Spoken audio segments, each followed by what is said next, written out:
warahmatullahi wabarakatuh. Izinkan kami dari kelompok 12 ingin mempresentasikan hasil kelompok kami tentang keterkaitan sains dan teknologi yang disusun oleh pertama Messi, kedua Herma Syafika.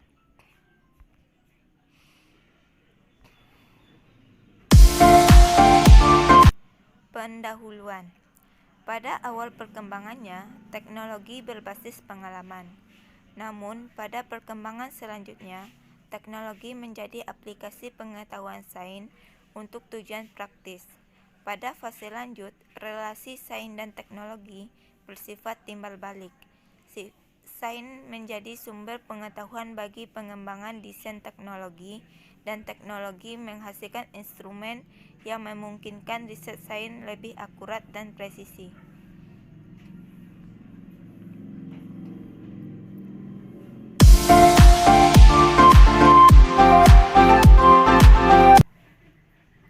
Pengertian sains. Sains berasal dari kata natural science. Natural artinya alamiah dan berhubungan dengan alam, sedangkan sains artinya ilmu pengetahuan. Sehingga sains secara alfiah berarti ilmu yang mempelajari mengenai alam atau mempelajari peristiwa-peristiwa yang terjadi di alam. Sains secara umum didefinisikan sebagai pengetahuan yang didapatkan dengan cara sistematis tentang struktur dan perilaku dari segala fenomena yang ada di alam beserta isinya.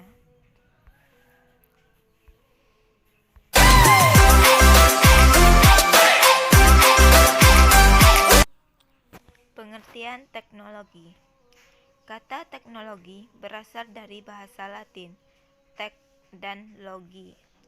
Tek berarti kemahiran, sedangkan logi berarti ilmu pengetahuan. Jadi, teknologi bermakna ilmu pengetahuan mengenai kemahiran atau keterampilan. Makna teknologi sekarang adalah aplikasi sistematik pengetahuan ilmiah pada tujuan-tujuan praktis. Dalam konteks industri, teknologi sering diartikan sebagai pengetahuan tentang bagaimana mengaplikasikan pengetahuan teoretik sains dan ilmu lainnya untuk memproduksi barang-barang yang menjadi kebutuhan material manusia.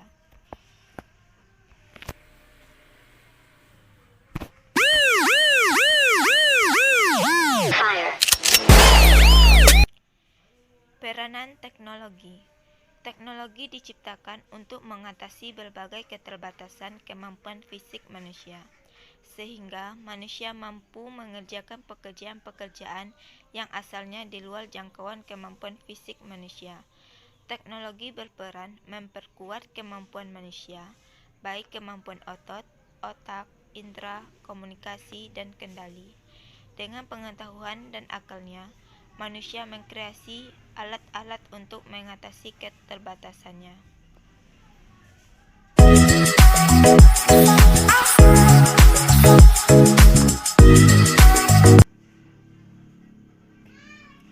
Teknologi memperkuat kemampuan otot. Ditinjau dari ukuran, struktur, dan otot yang dimilikinya, manusia mempunyai banyak keterbatasan. Akan tetapi, dengan akalnya, manusia menciptakan teknologi yang berfungsi memperkuat kemampuan ototnya sehingga sanggup mengatasi keterbatasannya. Sebagai contoh, tenaga otot manusia sangat terbatas sehingga dengan tangan saja tidak mudah mengangkat beban yang berat. Akan tetapi, dengan pengungkit pekerjaan dipermudah. Bahkan dengan katrol, apalagi dengan mesin-mesin pengangkat. Pekerjaan mengangkat beban tidak lagi menjadi pekerjaan yang sukar dilakukan.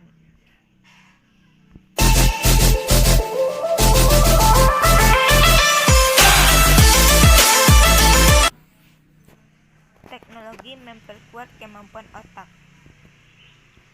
Keterbatasan otak manusia melakukan operasi bilangan yang besar dan kompleks secara cepat dan cermat dapat diatasi dengan alat-alat, instrumen penghitung, misalnya abakus atau sempoa, mistal hitung, kalkulator, dan bahkan komputer. Makin lama teknologi alat pengolah data makin canggih, dalam arti bekerja lebih cepat dan lebih teliti dan mampu merekam lebih banyak data serta memecahkan masalah yang lebih rumit.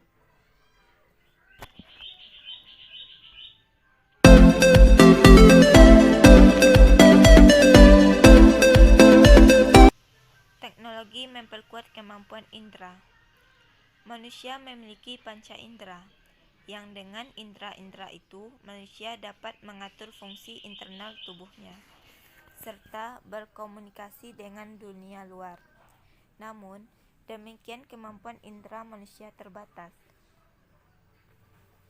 Sebagai contoh, kita tidak dapat melihat objek yang sangat kecil atau sangat jauh. Teknologi instrumentasi memperkuat kemampuan keinderaan manusia. Sebagai contoh, mikroskop menjadikan objek yang sangat kecil tersebut terlihat. Begitu juga dengan teleskop yang membuat benda langit yang jauh teramati.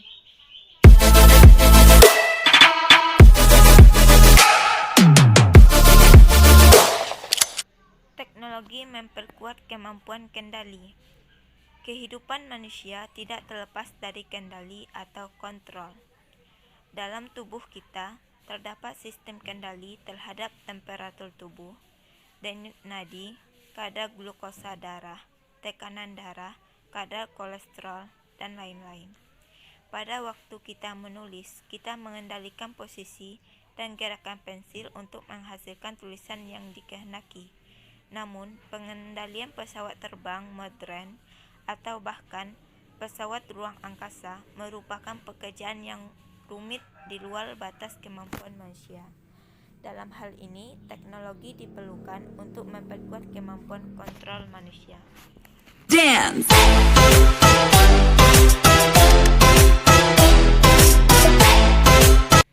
Teknologi memperkuat kemampuan komunikasi.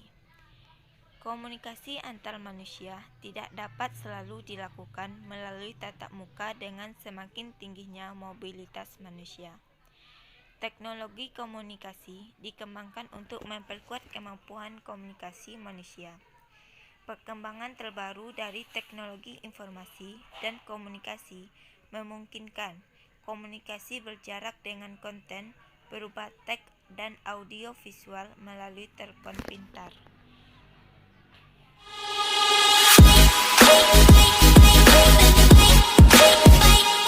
Relasi sains dan teknologi. Teknologi berbeda dengan sains. Pengetahuan dalam sains bersifat knowledge, sedangkan pengetahuan dalam teknologi bersifat know-how. Artinya, sains berupaya mengerti mengapa terjadi sifat-sifat alam yang diamati manusia. Sedangkan teknologi berupaya menciptakan cara memproduksi barang-barang keperluan manusia dengan mengaplikasikan pengetahuan sains. Dengan demikian, terdapat kaitan yang erat antara sains dan teknologi. Relasi antara sains dan teknologi sangat kompleks dan beragam sesuai dengan masing-masing bidang teknologi. Clap. Go.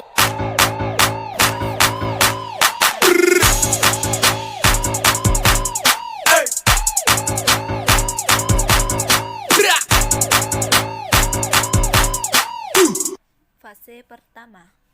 Dalam fase ini, teknologi sederhana dijalankan dengan menggunakan kaidah-kaidah yang dikumpulkan dari pengalaman atau tanpa sains, seperti halnya ekstraksi logam-logam, khususnya besi dari batuan, produksi perunggu hasil pencampuran logam besi dan tembaga, dan peralatan pertanian tradisional yang dikembangkan sejak zaman prasejarah ribuan tahun sebelum Masehi.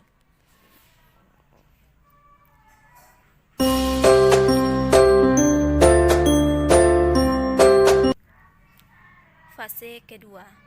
Dalam fase ini, sains diterapkan dalam teknologi.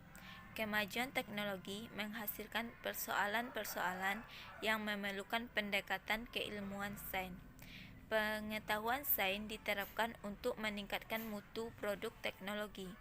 Sebagai contoh, eksperimen pikiran terhadap mesin kalor yang efisien yang dilakukan Sadi Carnot membuahkan gagasan mesin Carnot dan konsep siklus Carnot yang masih menjadi salah satu materi dalam pelajaran termodinamika. Sejak fase ini, sains terspesifikasi menjadi sains murni, pure sains yang berupaya memahami fenomena alam, serta sains terapan aplikasi sains yang berupaya mengaplikasikan pengetahuan sains untuk tujuan praktis.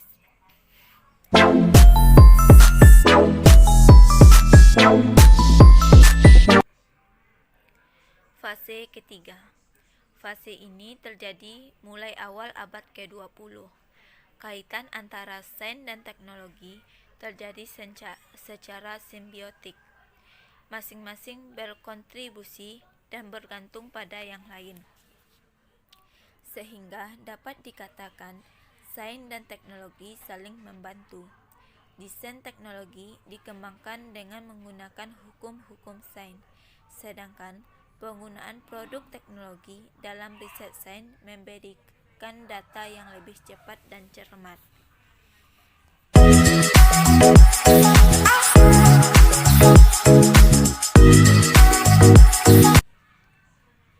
Pandangan terhadap sains dan teknologi. Merujuk pada pikiran Don Ihde, filsuf teknosains, sains dan teknologi bukanlah dua domain yang berbeda, melainkan saling berhubungan, dan instrumentasi menjadi penghubung antara sains dan teknologi. Sains mewujud secara konkret dalam teknologi melalui instrumen-instrumen teknologi.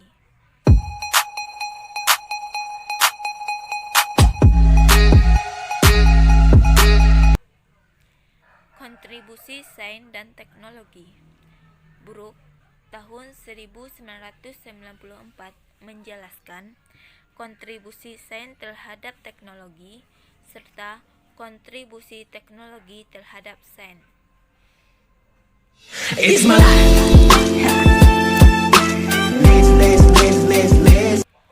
Kontribusi sains terhadap teknologi. 1. Pengetahuan sains baru menjadi sumber bagi gagasan teknologi baru. Contohnya, penemuan sinar X dan radioaktifan buatan melahirkan teknologi yang diaplikasikan dalam dunia medis dan industri. Penemuan semikonduktor yang menjadi pemicu kelahiran teknologi elektronika modern, termasuk transmisi signal telepon jarak jauh. 2. Instrumentasi, teknik laboratorium, dan metode analisis. Teknik laboratorium atau metode analisis yang dikembangkan dalam sains diaplikasikan dalam diagnostik medis. Contohnya, teknik difraksi, elektron magnet superkonduksi, dan pengetahuan sains lainnya.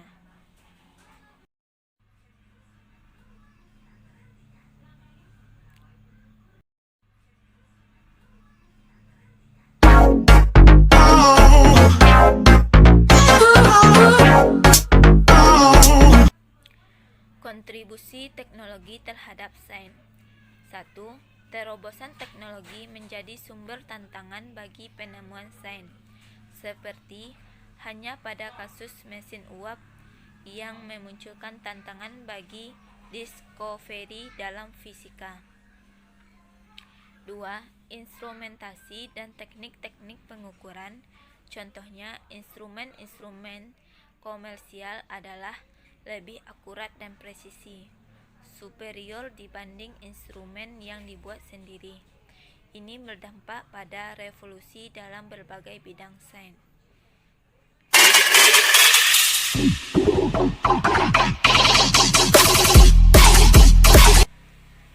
Penerapan teknologi tepat guna.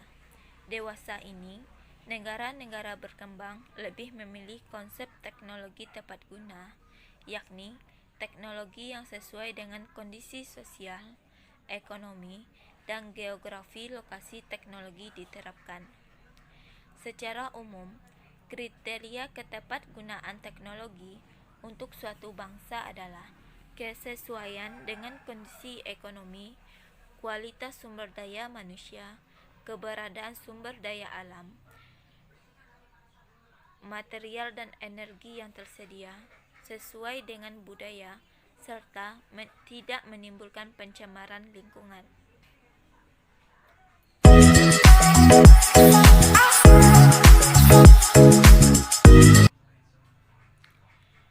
Teknologi di Indonesia. Sebagai contoh, Indonesia menggunakan teknologi tinggi, high teknologi, di samping teknologi menengah, untuk memproduksi pesawat terbang, kapal laut, peralatan elektronika komunikasi, serta produk-produk petrokimia. Kita menggunakan teknologi tinggi. Namun, demikian teknologi menengah dan bahkan teknologi tradisional masih dapat menopang pertumbuhan ekonomi Indonesia melalui produk-produk yang mempunyai keunggulan komparatif di pasar lokal dan internasional, seperti halnya produksi barang-barang kerajinan, garmen, dan lain-lain. It's my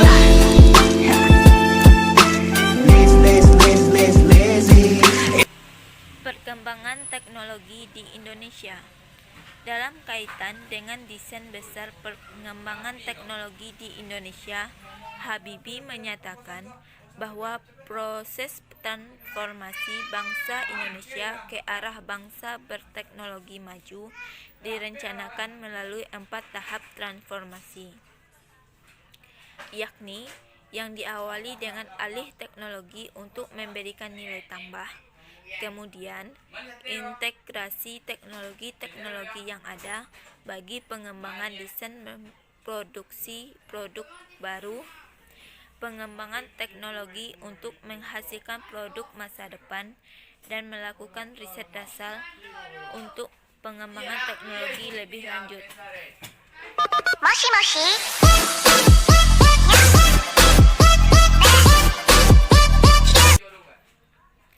Wahana transformasi teknologi.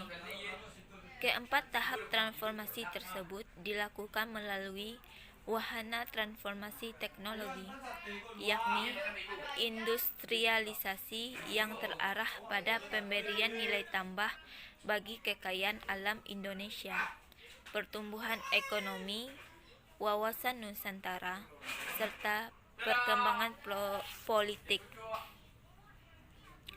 Dengan landasan itu, Habibie sebagai Menteri Riset dan Teknologi mengimplementasikan transformasi teknologi di Indonesia melalui wahana transformasi industri strategis berikut: industri pesawat terbang, industri maritim dan perkapalan, industri alat transportasi darat, kereta api dan otomotif, industri militer, serta industri energi, minyak dan gas alam, serta energi terbarukan.